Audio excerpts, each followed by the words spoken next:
শায়েখ আল্লাহর পথে যাত্রা বইয়ে কোনো ভুল আছে কিনা? প্রথম কথা হচ্ছে, আল্লাহর পথে যাত্রা এই বইটা সরাসরি সালাফে সালেহিনের বিভিন্ন বইয়ের সারমর্ম।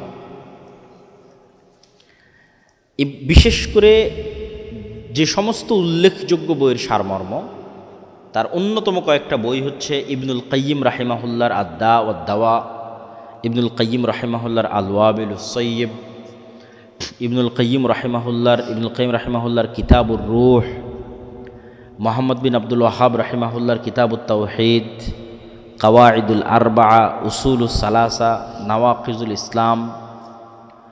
আল্লাহর নাম এবং গুণাবলীর যে ব্যাখ্যা ইবনুল কাইয়িম রাহিমাহুল্লাহ বিভিন্ন বইয়ে করেছে, সেই নাম ও গুণাবলীর ব্যাখ্যা।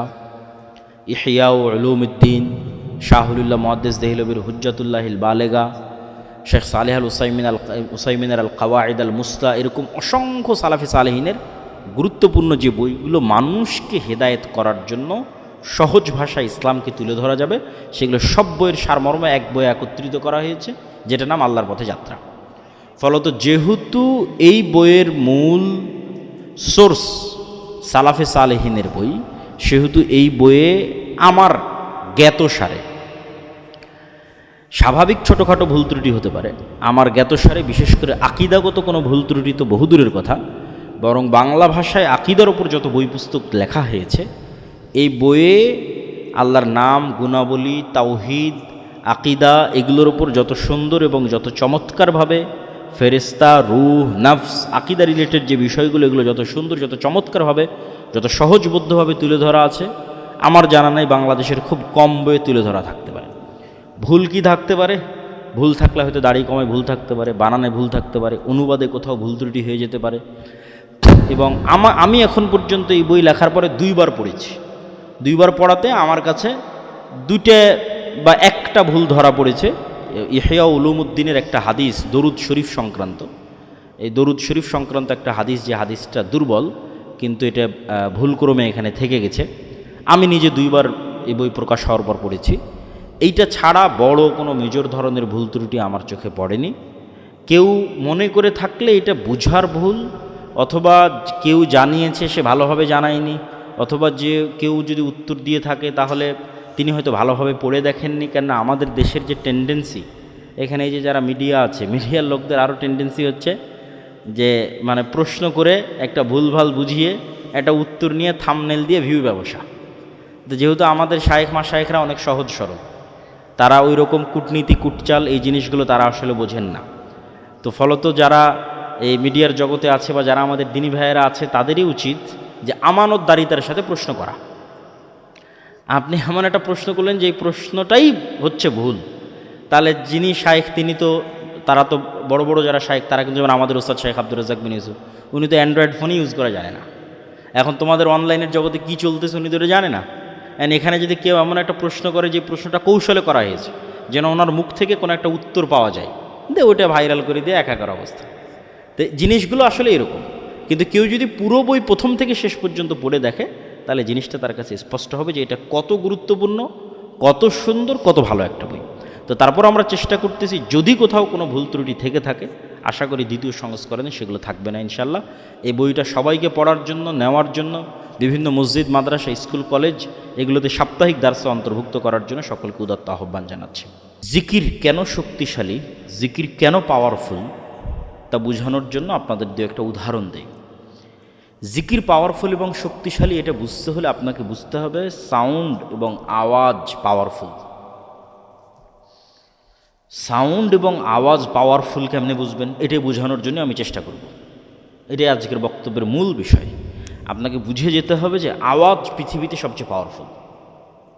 এইটা বুঝতে পারলেই আপনি বুঝবেন জিকির কেন পাওয়ারফুল। আওয়াজ কি? এই যে আমি এখন বক্তব্য দিচ্ছি, এটা আওয়াজ। আপনার কাছে মনে হচ্ছে আমি বাংলায় বলতেছি, আপনি শুনতেছেন, কিন্তু আসলে এটা আওয়াজ। কেমনে আওয়াজ? এখানে যদি একটা চাইনিজ লোক বসে থাকে, ওর কাছে আমার বক্তব্য আওয়াজ না বক্তব্য? আওয়াজ।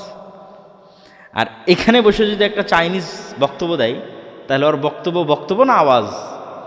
তাহলে আলটিমেটলি আওয়াজ তৈরি হচ্ছে। আওয়াজের ভিন্নতার কারণে ভাষার ভিন্নতা, ভাষার ভিন্নতা আলটিমেটলি আওয়াজের ভিন্নতা। আওয়াজের একটা ফরম্যাট, আওয়াজের একটা ধরন। আমি বাংলা উচ্চারণ করতেছি, এটা আলটিমেটলি আওয়াজের একটা ধরন।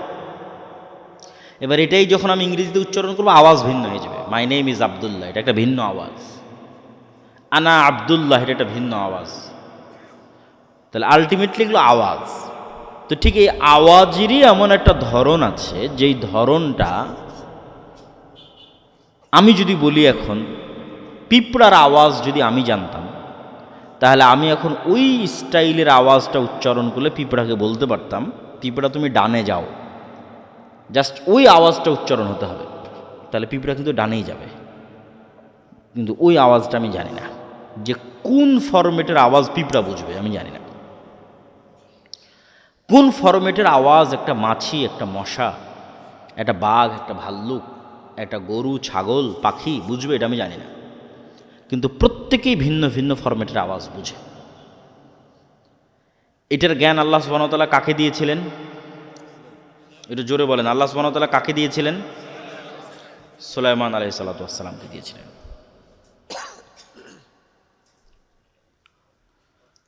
তাহলে একটা পয়েন্ট আমরা বুঝলাম যে পৃথিবীর সকল সৃষ্টিজীবের মধ্যে আন্তঃযোগাযোগ সম্ভব কি দিয়ে?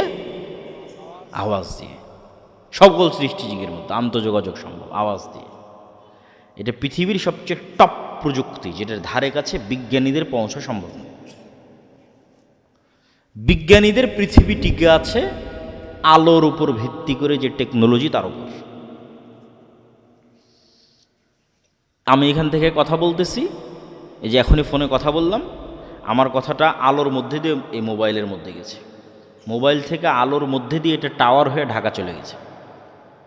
এখন কথা বলতেছি, লন্ডনে বসে মানুষ শুনতেছে, এখন বাজতেছে আমার কথা এখান থেকে। এখন কেমনে লন্ডন যাচ্ছে, আওয়াজ আলো যাচ্ছে, যে আলোর সাথে যাচ্ছে। তাহলে আলো ডাটা ট্রান্সফার করে।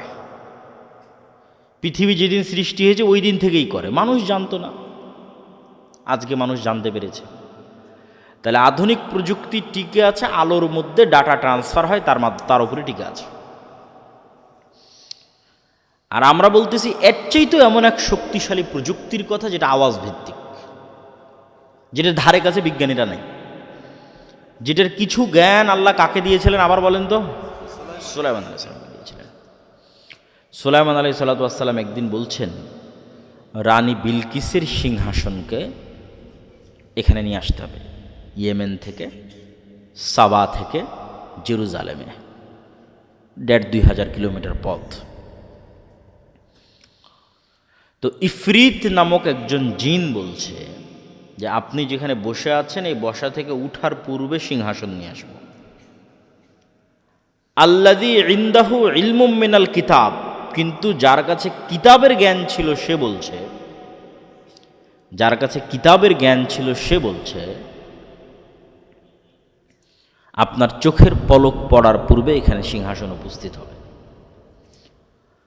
কোরআনের ধারা বিবরণীতে বোঝা যায় জিন নিয়ে আসতে চেয়েছে গায়ের শক্তিতে, আর যে চোখের পলকে নিয়ে আসতে চেয়েছে জিন কি মানুষ তা কোরআনে উল্লেখ নাই, কিন্তু সে নিয়ে আসতে চেয়েছে জ্ঞানের শক্তিতে। আল্লাহ জিন্দাহ ইলমুম মিনাল কিতাব, যার কাছে কিতাবের জ্ঞান আছে, কোরআনের আয়াত। কি জ্ঞান?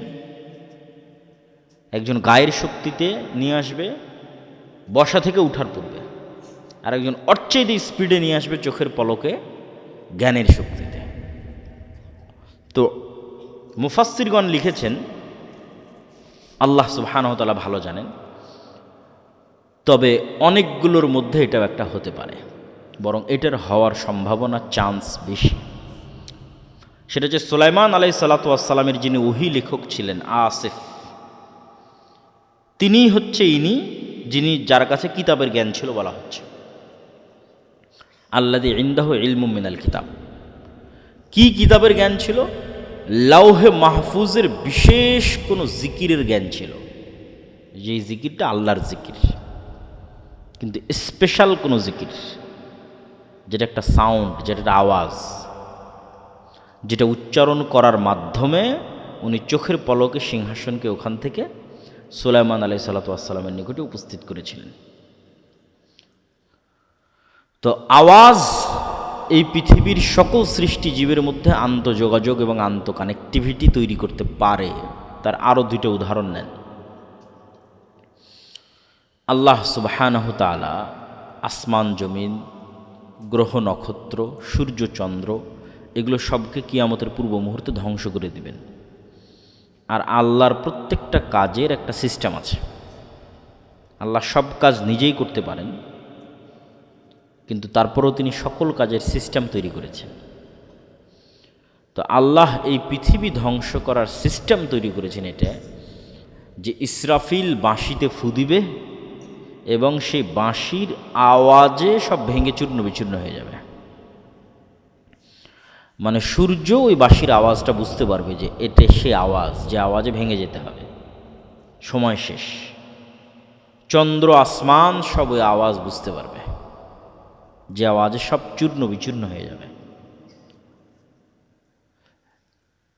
যেমন আজকের আলোর যে প্রযুক্তি, যেটার মধ্যে দিয়ে আমার বক্তব্য লাইভ যাচ্ছে, আপনারা ফোনে কথা বলতেছেন, ইন্টারনেট চলতেছে, এই আলোর প্রযুক্তি বা ওয়েভ বা তরঙ্গ ব্যবহার করে ইসরায়েল ইরান এবং হামাসের নেতা এবং বিজ্ঞানীদের হত্যা করতেছে।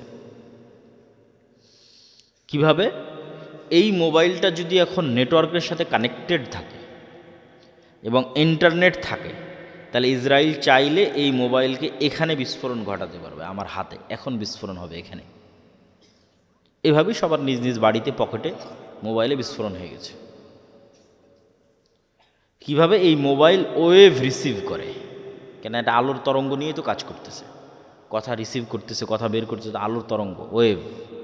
তাহলে এমন এক প্রকার ওয়েভ তারা আবিষ্কার করেছে, যে ওয়েভ ছাড়লে কোনো নির্দিষ্ট মোবাইলকে টার্গেট করে ছাড়তে পারলে, কোনো নির্দিষ্ট এরিয়াকে টার্গেট করে ছাড়তে পারলে, যেখানে যেখানে ওই মোবাইলে ওয়েভ রিসিভ করবে, মোবাইল ফেটে বিস্ফোরিত হয়ে যাবে। তাহলে আল্লাহ সুবহানাহু তাআলা আসমান জমিন ধ্বংস করার সিস্টেম তৈরি করেছেন কিসের উপর? জোরে বলেন তো, কিসের উপর? আওয়াজ, ইসরাফিলের বাঁশির আওয়াজ। আবার যখন সবাই পৃথিবী থেকে বিদায় নিবে, পুনরুজ্জীবিত করার দরকার হবে, তখনও আল্লাহ ইসরাফিলের বাঁশির দ্বিতীয়বারের আওয়াজের মাধ্যমে সকল মানুষকে কবর থেকে জীবিত করবেন। আওয়াজ যে শক্তিশালী এবং তার পাওয়ারফুল, তার আর একটা উদাহরণ নেন। হাফেজ সাহেব যে কোরআন তেলাওয়াত করতেছিল, ওর মধ্যেও আছে এই আয়াত, ইউসাব্বিহু লিল্লাহি মা ফিস সামাওয়াতি ওয়া মা ফিল আরজ। আসমান জমিন এবং তার মধ্যে যা কিছু আছে, তার সকল কিছু 24 ঘন্টা আল্লাহর তাসবিহ পাঠ করে। তো তাসবিহ পাঠের আওয়াজ হয় না? আওয়াজ হয়। শুনতে পাই না কেন? আপনি কি আপনার আশেপাশে চলা পিঁপড়ার আওয়াজ শুনতে পাচ্ছেন? শুনতে পাচ্ছেন না। এরকম আশেপাশে অসংখ্য কিছুর আওয়াজ আপনি শুনতে পান না, অসংখ্য কিছুর। প্রত্যেক সৃষ্টিজীবকে আল্লাহ এক একটা লিমিটেশন দিয়ে তৈরি করেছে, এক একটা সীমাবদ্ধতা দিয়ে তৈরি করেছে, এক একজনের এক এক জগৎ, এবং খুবই সীমাবদ্ধ জগৎ। আপনি আমাকে যেভাবে দেখতেছেন, এইভাবে কুকুর আমাদের দেখে না। যে আমি আব্দুল্লাহ, আমার চেহারা এরকম, আমার দাড়ি এরকম, আমি এতটুকু লম্বা, আমি এতটুকু মোটা, চেহারা দেখে চিনবেন এটা আব্দুল্লাহ, এটা কুকুর চিনতে পারে না। যে চেহারা দেখে চিনবে, ও গন্ধ দেখে চিনে যে এটা আব্দুল্লাহর গন্ধ, এটা অমুকের গায়ের গন্ধ, এটা অমুকের গন্ধ। তো ওকে আল্লাহ সুবহানাহু ওয়া তাআলা চিনার ক্ষমতা দিয়েছে, সূক্ষ্মতা দিয়েছে গন্ধে, মানুষের চেয়ে 10,000 গুণ। মানুষের তৈরি যন্ত্র ওই মানের গন্ধ ধরতে পারবে না। এটা ক্যান্সার সেলের কি গন্ধ হয় মানুষ তো জানেই না, যন্ত্রও জানে না, বিজ্ঞানীরাও জানে না, ওটাও কুকুর ধরতে পারে। ভাইরাস, করোনা ভাইরাসের মতো গন্ধ, ওটা মানুষ কই পাবে করোনা ভাইরাসের গন্ধ? আর বিজ্ঞানীরা কোথায় পাবে করোনা ভাইরাসের গন্ধ? ওটাও কুকুর পায় করোনা ভাইরাসের গন্ধ। তাহলে গন্ধে এত সূক্ষ্ম।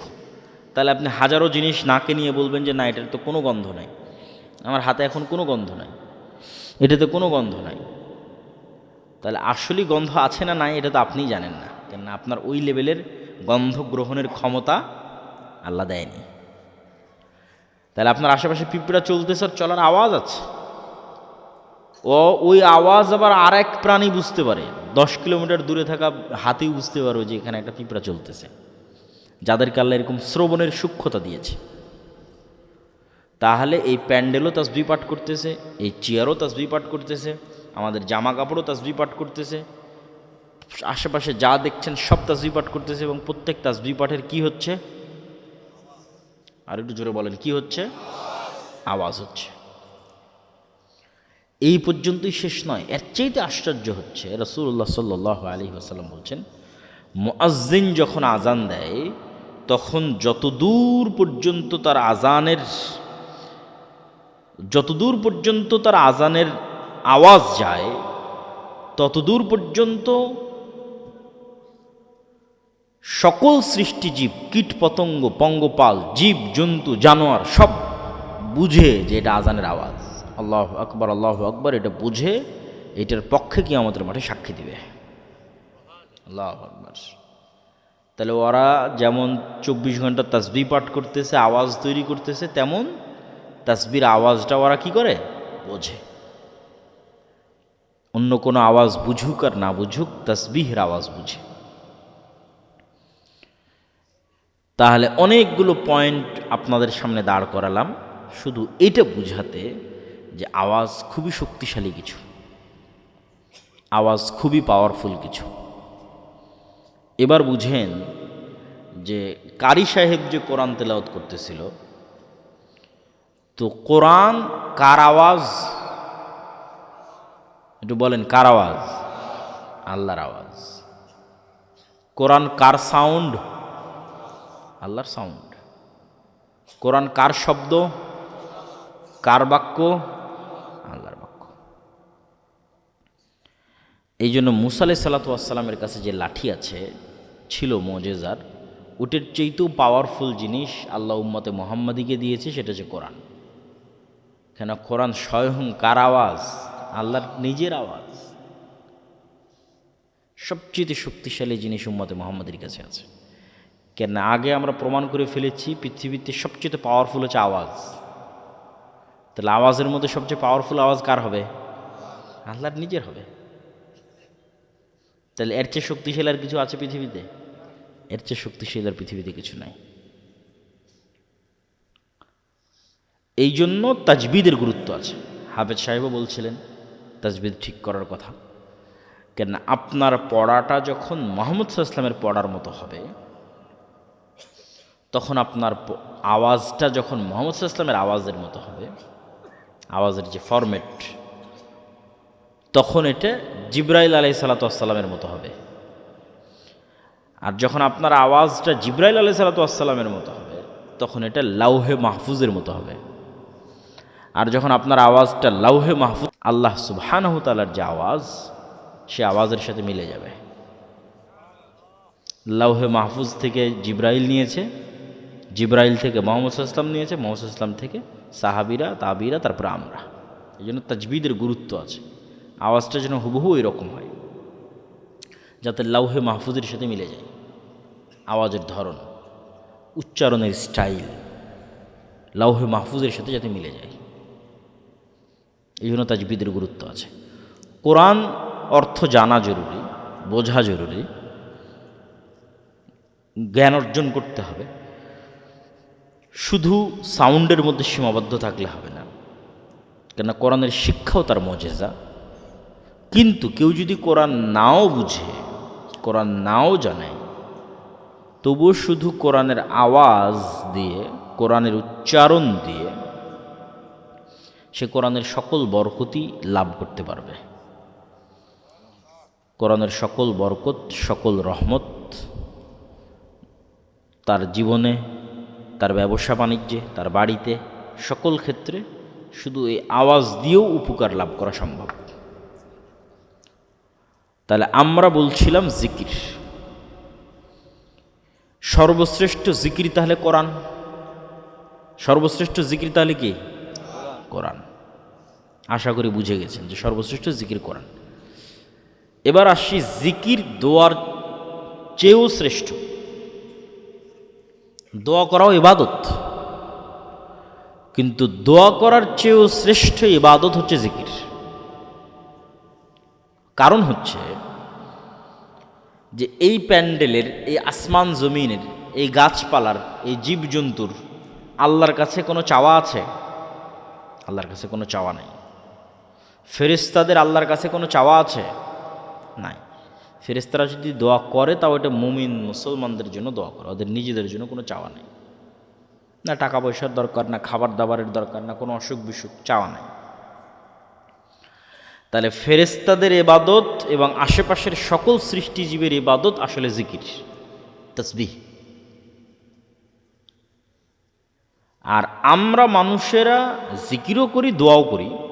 দোয়ার চেয়ে জিকির কেন শ্রেষ্ঠ? দোয়ার মধ্যে মানুষের নিজের স্বার্থ বেশি আছে। আল্লাহ আমাকে এটা দাও, আল্লাহ আমার এটা দরকার, আল্লাহ আমার ওইটা দরকার। আর যখন আপনি জিকির করছেন তখন এটা নিঃস্বার্থ আল্লাহর জন্য। আল্লাহু আকবার এই কথার মধ্যে কোনো চাওয়া আছে? নাই। সুবহানাল্লাহ এই কথার মধ্যে কোনো চাওয়া আছে? নাই। সুবহানাল্লাহি বিহামদিহি সুবহানাল্লাহিল আযীম এর মধ্যে কিছু চাওয়া আছে? লা ইলাহা ইল্লাল্লাহ এর মধ্যে কিছু চাওয়া আছে? লা ইলাহা ইল্লাল্লাহু ওয়াহদাহু লা শারীকা লাহু লাহুল মুলকু ওয়া লাহুল হামদু ওয়া হুয়া আলা কুল্লি শাইইন কাদির এর মধ্যে কোনো চাওয়া আছে? লা হাওলা ওয়ালা কুওয়াতা ইল্লা বিল্লাহ এর মধ্যে কোনো চাওয়া আছে? নাই। এগুলো নিঃস্বার্থ আল্লাহর বড়ত্ব, আল্লাহর মহত্ব, আল্লাহর পবিত্রতা, আল্লাহর গুণাবলী। আর এটাই ফেরেশতাদের ইবাদত, এটাই আশেপাশের সব জীবজন্তু, গাছপালা, কীট পতঙ্গ, জমিন, প্যান্ডেল, কাপড় চোপড়, বাড়ি ঘর সবার ইবাদত, সূর্য নক্ষত্র সবার ইবাদত। তাসবিহ আল্লাহর পবিত্রতা, আল্লাহর বড়ত্ব, আল্লাহর মহত্ব। এবং কেউ যদি আল্লাহ সুবহানাহু তাআলার বড়ত্ব, মহত্ব, তাসবিহ, জিকির পাঠে অভ্যস্ত হয়, তাহলে দোয়াকারী দোয়া করে যা পাবে জিকিরকারী তার চেয়ে বেশি পাবে। বিস্তারিত এগুলো যা বলছি প্রত্যেকটা কথার পিছনে দলিল আছে, সবগুলো দলিল আল্লাহর পথে যাত্রা যে বইটা আছে এই বইটাতে তুলে ধরা আছে। আমাদের সবসময় সাথে ড্রাইভার থাকে, গাড়ি থাকে, তখন বইগুলো আনা যায়। যেহেতু আমাদের গাড়ি অ্যাক্সিডেন্ট হওয়াতে ভাড়া গাড়িতে এসেছে, এই জন্য আজকে বই পুস্তক নাই। তবে এই বইটা অবশ্যই সংগ্রহ করতে হবে, মাসিক আল ইতিসাম সংগ্রহ করতে হবে। আল্লাহর পথে যাত্রা এই বইটা সব মসজিদ, মাদ্রাসা, স্কুল, কলেজ, ইউনিভার্সিটি, মক্তব সব জায়গায় সাপ্তাহিক একদিন হলেও পাঠচক্রের মাধ্যমে 1 পৃষ্ঠা 2 পৃষ্ঠা করে হলেও পড়তে হবে। আল্লাহর পথে যাত্রা আজকের যা আলোচনা করছি সব ওখানে আছে, আরও বিস্তারিত, আরও ইন ডিটেলস, আরও দলিল সহ। আমি শুধু সারমর্ম বলতেছি, তাও পুরো বইয়ের একটা অধ্যায়ের আলোচনার সারমর্ম বলতেছি, সব অধ্যায়ের নয়। জিকির।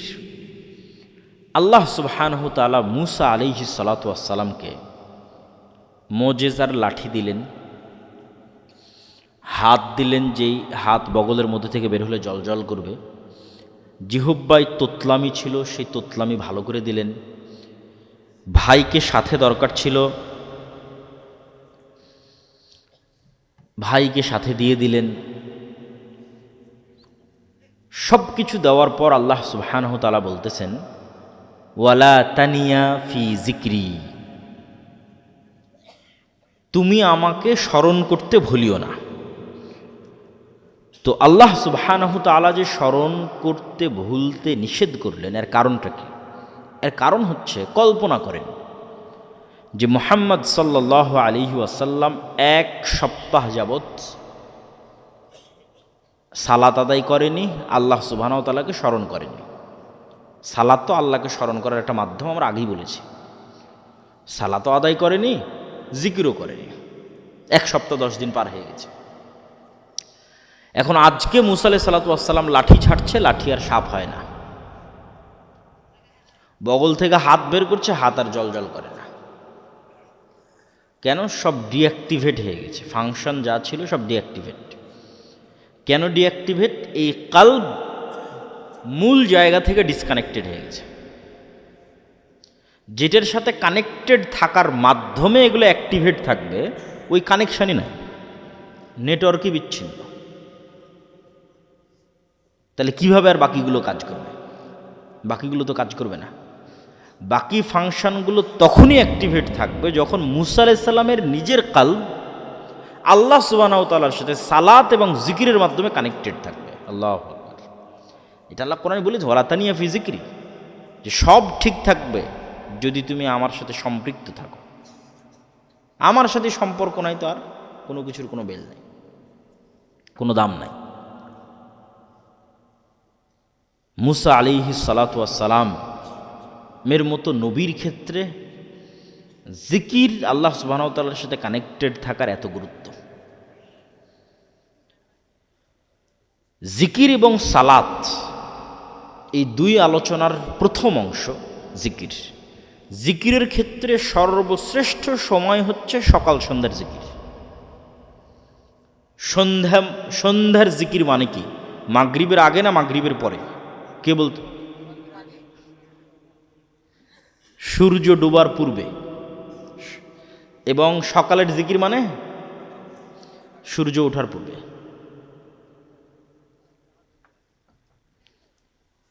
আল্লাহ সুবহানাহু ওয়া তাআলা কোরআন মাজিদে বলছেন, ক্বাবলা তুলুইশ শামসি ওয়া ক্বাবলা গুরুবিহা, সূর্য ওঠার পূর্বে, সূর্য ডুবার পূর্বে। স্পেশাল টাইম জিকিরের। এবং ভিন্ন ভিন্ন শব্দে আল্লাহ কোরআনে বলেছে, বিল আশি ওয়াল ইবকার, বিল গুদুবি ওয়াল আসাল, বুকরাতাও ওয়া আসিলা। এগুলো সব কোরআনের শব্দ। আর প্রত্যেকটাতে বলা হচ্ছে তোমরা সকালে সন্ধ্যায় জিকির করো, সকালে সন্ধ্যায় জিকির করো, সকালে সন্ধ্যায় তাসবিহ পাঠ করো, সকালে সন্ধ্যায় তাসবিহ পাঠ করো। জাকারিয়া আলাইহিস সালাতু ওয়াস সালাম কুল্লামা দাখালা আলাইহা জাকারিয়াল মিহরাব ওয়াজাদা ইনদাহা রিজকা ক্বালা ইয়া মারইয়ামু আন্না লাকি হাযা ক্বালাত হিয়া মিন ইনদিল্লাহ ইন্নাল্লাহা ইয়ারযুকু মান ইয়াশা বিগাইরি হিসাব। যখনই জাকারিয়া আলাইহিস সালাতু ওয়াস সালাম মারিয়ামের নিকটে যান, দেখেন যে অসময়ের ফলমূল, অসময়ের রিজিক। বলেন, মারিয়াম এগুলো সব কোথায় থেকে এসেছে? বললেন, আল্লাহর পক্ষ থেকে এসেছে। আল্লাহ যাকে ইচ্ছা তাকে বেহিসাব রিজিক দান করতে পারেন। হুনালিকা দাআ জাকারিয়া রাব্বাহ, ওখানেই জাকারিয়া আলাইহিস সালাতু ওয়াস সালাম সালাতে দাঁড়িয়ে গেলেন আল্লাহকে এটা বলতে যে, আল্লাহ আমার যদি এরকম একটা সন্তান হতো। আমি তো বৃদ্ধ, স্ত্রী তো বন্ধে, কিন্তু মনের স্বাদ। আল্লাহ সুবহানাহু ওয়া তাআলা সাথে সাথে তাকে সুসংবাদ দিলেন যে তোমার সন্তান হবে, তার নাম ইয়াহিয়া। তখন আল্লাহ সুবহানাহু ওয়া তাআলাকে জাকারিয়া আলাইহিস সালাতু ওয়াস সালাম বলতেছেন যে তার বিশ্বাস হয় না, কিভাবে সন্তান হবে। আলামত বলেন, আয়াতুহা আল্লাহ তুকাল্লিমান নাসা, তোমার যে সন্তান হবে এটার আলামত হচ্ছে, চিহ্ন হচ্ছে মুখ বন্ধ, কোনো মানুষের সাথে কোনো কথা নাই। এটা একটা সিয়াম, এটা একটা রোজা। আমরা 3 নম্বর আলোচনা করব, সিয়াম বা রোজা, বিরত থাকা। মারিয়াম আলাইহিস সালাতু ওয়াস সালাম যখন ঈসা আলাইহিস সালাতু ওয়াস সালামকে কোলে করে লোকালয়ে আসলেন, মানুষজন ওনাকে জিজ্ঞেস করছে ছেলে কীভাবে হলো? উনি বলছেন, ইন্নী নাযারতু লির রহমানি সাওমা ফালান উকাল্লিমাল ইয়াওমা ইনসিয়া, আমি আল্লাহর নামে আজকে সিয়াম রেখেছি, এই জন্য আজকে কথা বলবো না। শাব্দিক অনুবাদ করতেছি। তাহলে সিয়াম মানে বিরত থাকা, মানে আল্লাহর নামে আজকে মুখ বন্ধ করেছি, ফলত আজকে আমি আর কোনো কথা বলবো না। তারপরে উনি ওনার বাচ্চার দিকে ইশারা করলেন, ওটা ভিন্ন ঘটনা। ঠিক জাকারিয়া আলাইহিস সালাতু ওয়াস সালামকে আল্লাহ বলছেন মুখ বন্ধ, সিয়াম চলবে মুখের। আর কি চলবে? যেমন দুনিয়ার কোনো মানুষের সাথে কোনো প্রকারের কথা হবে না, সব কথা বন্ধ। ঠিক তার বিপরীতে তোমার মুখ দিয়ে সকালে সন্ধ্যায় শুধু আল্লাহর জিকির উচ্চারিত হবে, আল্লাহু আকবার। এটাই আলামত। আল্লাহ কোরআনের মধ্যে বলছে যে তোমার সন্তান হবে, আর আলামতই হচ্ছে দুনিয়ার সব অপ্রয়োজনীয় কথা বাদ, আর শুধু মুখ ব্যবহৃত হবে সকালে সন্ধ্যায় আল্লাহর জিকিরে। স্পেশাল টাইম সকাল সন্ধ্যায়, সকাল সন্ধ্যার জিকির। সকাল সন্ধ্যার জিকির দিয়ে পৃথিবীর এমন কোনো অসম্ভব নাই যা সম্ভব করা সম্ভব নয়। এমন কোনো অসম্ভব নয় যা সম্ভব করা সম্ভব নয় জিকির দিয়ে, বিশেষ করে সকাল সন্ধ্যার জিকির দিয়ে। সালাতের কিছু আলোচনা তো জিকিরের সাথে আমরা সম্পৃক্ত এবং কানেক্টেড করে ফেলেছি। শুধু এতটুকু বলি যে সালাত 7 আসমানে থাকা রব্বুল আলামিনের সাথে জমিনে থাকা আল্লাহর সৃষ্টি মানুষের মধ্যে লাইভ কানেক্টেড হওয়ার একমাত্র প্রযুক্তি।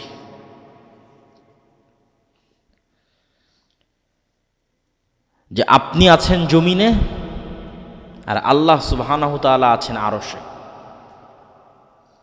কত লক্ষ কত কোটি কিলোমিটার কেউ জানে না। এ এক মহাশূন্য, এক আসমানের নিচে, যেটাই বিজ্ঞানীরা বের করতে পারেনি। এভাবে 7 আসমান।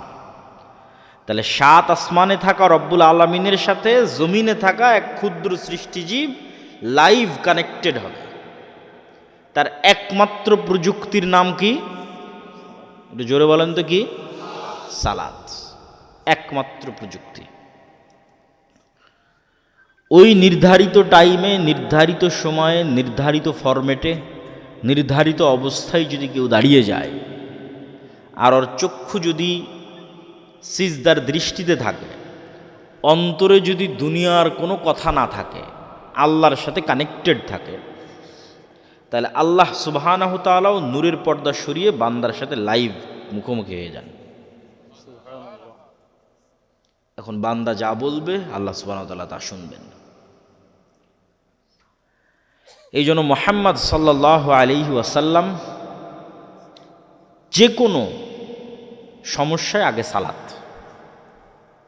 কেন? আগে যোগাযোগ তৈরি করতে হবে কার সাথে? আগে তো আল্লাহকে বলতে হবে। তাহলে আমরা যেমন এখন যে কোনো বিপদে পড়লে ফোন উঠিয়ে ফেলি, একে ফোন দেবো, ওকে ফোন দেবো, ওকে ফোন দেবো, কেন? ফোনের মাধ্যমে তো আপনি লাইভ কানেক্টেড হয়ে যাচ্ছেন। হোয়াটসঅ্যাপ কল দিয়ে লাইভ চলে যাচ্ছেন, ফেসবুকে দিয়ে লাইভ চলে যাচ্ছেন, সরাসরি মানুষের সাথে কানেক্টেড হয়ে যাচ্ছেন। এর চেয়ে তো লক্ষ কোটি গুণ, হাজারো গুণ শ্রেষ্ঠ প্রযুক্তি হচ্ছে সালাত, যেটা জমিনে বসে রব্বুল আলামিন আরশের উপরে থাকা রব্বুল আলামিনের সাথে কানেকশন তৈরি হবে। পৃথিবীর কেউ দিতে পারবে না আপনাকে। পৃথিবীর কারো কাছে এই বুদ্ধিও নাই, কারো কাছে এই রাস্তাও নাই, কারো কাছে এই ফরম্যাট জানাও নাই। এটা একমাত্র আল্লাহর ওহির মাধ্যমে, নবীদের মাধ্যমে, এগুলো গায়েবে থাকা ফরম্যাট, এগুলো লাউহে মাহফুজে থাকা ফরম্যাট, যেটা নবীদের মাধ্যমে, জিবরাইলের মাধ্যমে পৃথিবীতে এসেছে। ওই জন্য রাসূল সাল্লাল্লাহু আলাইহি সাল্লাম সূর্যগ্রহণে সালাত, চন্দ্রগ্রহণে সালাত, বৃষ্টি প্রার্থনায় সালাত, জানাজায় সালাত, এছাড়া যে কোনো বিপদ আপদে তিনি সাথে সাথে সালাতে দাঁড়িয়ে যেতেন। যে কোনো, আপনিও এইটার ফল পাবেন।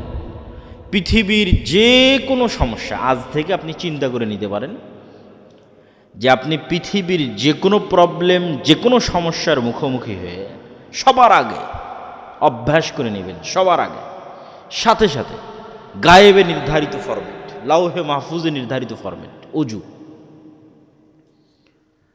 এই জন্য অজুর কোনো কারণ না বুঝলেও ওটাই করতে হবে, কারণ ওটা ওভাবে গায়েবে নির্ধারিত আছে, লাউহে মাহফুজের সাথে মিলতে হবে আপনার অজুকে। অজু করে আপনি সালাতে দাঁড়িয়ে যাবেন। সালাতে দাঁড়িয়ে কি আল্লাহ সুবহানাহু ওয়া তাআলাকে যা বলার বলবেন। তারপরে আপনি অপেক্ষা করবেন ফলাফলের, যে আপনি যে সমস্যায় পড়েছেন, যে বিপদে পড়েছেন, সেটিতে আল্লাহ সুবহানাহু ওয়া তাআলা আপনাকে কতটুকু সহযোগিতা করতেছে। আশা করি ইনশাআল্লাহ অবশ্যই উপকার পাবেন। সালাত, সালাত পৃথিবীতে থাকা এক ব্যতিক্রমধর্মী ইবাদতের নাম, এক ব্যতিক্রমধর্মী উপায় এবং মাধ্যমের নাম, যার মাধ্যমে আসমান থেকে আল্লাহ সুবহানাহু ওয়া তাআলার সহযোগিতা নেমে আসে। বিশেষ করে রাতের সালাত,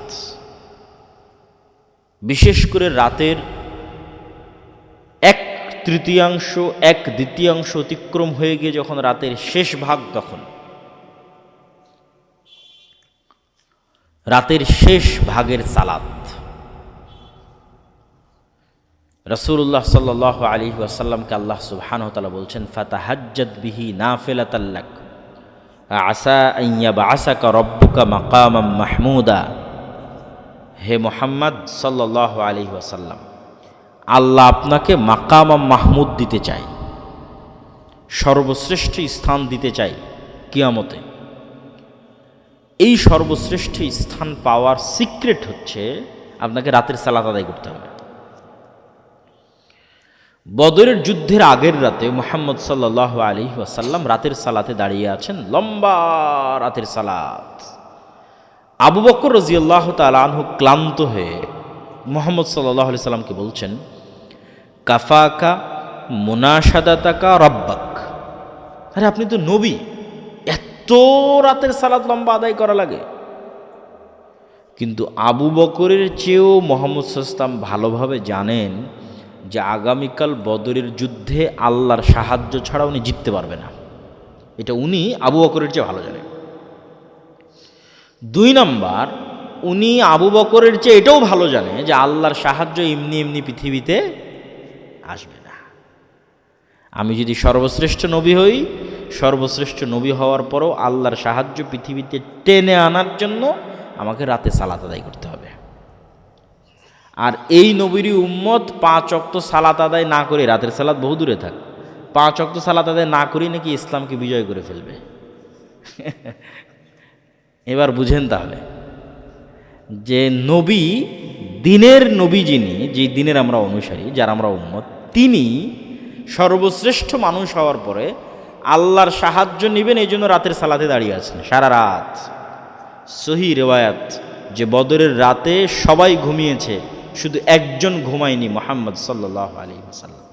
ফজর পর্যন্ত উনি সালাতে দাঁড়িয়েই আছেন, দাঁড়িয়েই আছেন, দাঁড়িয়েই আছেন। আর দিনের বেলা হাত উঠিয়ে দোয়া করতে করতে করতে করতে করতে করতে ওনার চাদর, গায়ের চাদর পড়ে গেছে হাত উঁচু করতে করতে। তো উনি নবী হওয়ার পরে এবং সর্বশ্রেষ্ঠ মানুষ হওয়ার পরে আল্লাহর সাহায্য নিবেন, এই জন্য রাতের সালাতে দাঁড়িয়ে আছেন। আর আমরা ইসলামকে বিজয় করে ফেলবো 5 ওয়াক্ত সালাত আদায় না করি, এটা কোনো মতেই সম্ভব নয়। সালাত, 5 ওয়াক্ত সালাত ছাড়া আপনি আল্লাহ সুবহানাহু ওয়া তাআলার গণনার মধ্যেই আসবেন না। এখানে বিজয়, আন্দোলন, বিপ্লব এগুলোর কোনো অর্থ নাই। তাহলে ইসলাম প্রতিষ্ঠা করতে হলে শুরুই করতে হবে মসজিদ দিয়ে, শুরুই করতে হবে সালাত দিয়ে, তারপরে তখন আস্তে আস্তে অন্যদিকে আগাবে। কেননা আপনি পৃথিবীর সকল গুনাহ থেকে বিরত যদি থাকতে চান, তার সহজ বুদ্ধি, ইয়াং জেনারেশন থেকে শুরু করে যে কেউ, যে আমি এই নেশায় আসক্ত, এই গুনাহে আসক্ত, এইটা ছাড়তে পারছি না, ওইটা ছাড়তে পারছি না, সব গুনাহ থেকে মুক্ত হতে পারবেন যদি 5 ওয়াক্ত সালাত জামাতে আদায় করতে পারেন। কেন বললাম? কেন আপনি অন্য গুনাহ করতেছেন, তার কারণ হচ্ছে আপনার নাফস আপনার কন্ট্রোলে নাই, এই জন্যই তো গুনাহ করতেছেন। যে গুনাহই, যে সুদ করতেছে ওরও নাফসার কন্ট্রোলে নাই, যে ঘুষ খাচ্ছে ওরও নাফসার কন্ট্রোলে নাই, যে বিড়ি খাচ্ছে ওরও নাফসার কন্ট্রোলে নাই, যে গীবত অপবাদ দিচ্ছে ওরও নাফসার কন্ট্রোলে নাই, যে জেনায় লিপ্ত হচ্ছে ওরও নাফসার কন্ট্রোলে নাই। ঘটনা তো এক জায়গাতে, সেটা হচ্ছে নাফস কন্ট্রোলে নাই। তাহলে পাপ যেটাই হোক ওটাকে কন্ট্রোল করা সম্ভব যদি নাফসকে কন্ট্রোল করা সম্ভব। তাহলে নাফসকে কন্ট্রোল করতে হলে একে তো কাজ দিতে হবে, কাজ না দিলে কিভাবে কন্ট্রোল হবে? পৃথিবীর এমন কোনো প্রশিক্ষণ নাই যে প্রশিক্ষণ কাজ ছাড়া হয়ে যায়। যে আমি ঘরে বসে আর্মি হয়ে গেলাম, এটা হবে নাকি? ঘরে বসে পুলিশ হয়ে গেলাম, এটা হবে নাকি? দৌড়াতে হবে, কাজ করলে, ট্রেনিং নিলে তাহলে ও কাজের উপযুক্ত হবে। তাহলে এখন আমি চাচ্ছি যে আমার নাফসকে আমি কন্ট্রোল করতে চাই, কেন আমি অসংখ্য গুনাহে লিপ্ত। তাহলে একে কাজ না দিলে কি কন্ট্রোলে আসবে? কাজ না দিলে কন্ট্রোলে আসবে না। তো অলস, অলস যদি পড়ে থাকে তো শয়তানের ঘর, শয়তানের আড্ডাখানা, কারখানা। তাহলে একে এখন কাজ দিতে হবে। তাহলে এর প্রথম কাজ হচ্ছে যে কোনো মূল্যে একে 5 ওয়াক্ত সালাত আদায় করতে বাধ্য করতে হবে, মেরে পিটিয়ে, এট এনি কস্ট। যতক্ষণ মানুষ তার নিজের নফসকে 5 ওয়াক্ত সালাত আদায় বাধ্য করতে না পেরেছে, ততক্ষণ আরও কোনো গুনাহ থেকে বিরত থাকতে পারবে না, যে গুনাহই হোক পৃথিবী। আর নফসকে যখন মানুষ একবার বাধ্য করে ফেলবে যে না, তোকে সালাত আদায় করতেই হবে এবং জামাতে মসজিদে সালাত আদায় করতে হবে, তাহলে অন্তত কি হলো? নফসটা কন্ট্রোলে চলে আসলো। এখন কন্ট্রোলে যখন চলে আসবে তখন আর যে কোনো গুনাহ, ওই গুনাহের ধরন কেমন হবে আপনাকে বলি। নফস কন্ট্রোলে আসার আগে গুনাহের ধরন ছিল এমন, মন চাইলো সিগারেট ধরিয়ে ফেললেন, কেন নফস তো কন্ট্রোলে নাই। এবার যখন অন্তত একটানা 40 দিন যদি আপনি আপনার নফসকে বাধ্য করেন যে আমি একটানা 40 দিন 5 ওয়াক্ত সালাত জামাতে আদায় করব তাকবীরে তাহরিমার সাথে, সাকসেসফুলি একটা কোর্স কমপ্লিট করেছেন, একটা ডোজ কমপ্লিট করেছেন সাকসেসফুলি, এক টানা 40 দিন। এই 40 দিনের পর যখন আপনি সিগারেট বা বিড়ি ধরাতে যাবেন, তখন অন্তত 10 বার আপনি চিন্তা করার সুযোগ পাবেন যে খাবো না খাবো না। এই চিন্তা করার সুযোগটা এতদিন ছিল না। কেননা এতদিন এই নাফসের উপর আপনার কন্ট্রোল ছিল না, এটা ছিল শয়তানের গোলাম। এই 40 দিনের পর এখন আপনি যে গুনাহই যান না কেন চিন্তা করার সুযোগ পাবেন না। চিন্তা করার পর আপনি করলেন সেটা ভিন্ন বিষয়, কিন্তু আপনার নাফসের উপর আপনার কন্ট্রোল ফিরে এসেছে। এই জন্য পৃথিবীর সকল গুনাহ থেকে মুক্ত হওয়ার সিক্রেট হচ্ছে 5 ওয়াক্ত সালাত। 5 ওয়াক্ত সালাত আদায় করতেই হবে। 5 ওয়াক্ত সালাত ছাড়া উম্মতে মুহাম্মাদির বাঁচার কোনো রাস্তা নাই। আর বড় মহৎ কিছু করতে চাইলে, বিশাল বিজয় অর্জন করতে চাইলে, যেমন মুহাম্মদ সাল্লাল্লাহু আলাইহি ওয়াসাল্লামকে আল্লাহ শর্ত দিয়েছে মাকাম মাহমুদ, লাগবে রাতের সালাত, এরকম উম্মতে মুহাম্মাদি বিশাল কোনো বিজয় অর্জন করতে চায়, রাতের সালাত লাগবে। সাহাবীরা 5 ওয়াক্ত সালাতের পরেও রাতের সালাতে অভ্যাসী ছিলেন। রাতের সালাতের পরেও তারা কোরআন তেলাওয়াতে, সালাতের পরেও তারা কোরআন তেলাওয়াতে অভ্যাসী ছিলেন। সম্মানিত উপস্থিতি, আমরা আমাদের বক্তব্যের তৃতীয় পয়েন্ট সিয়াম।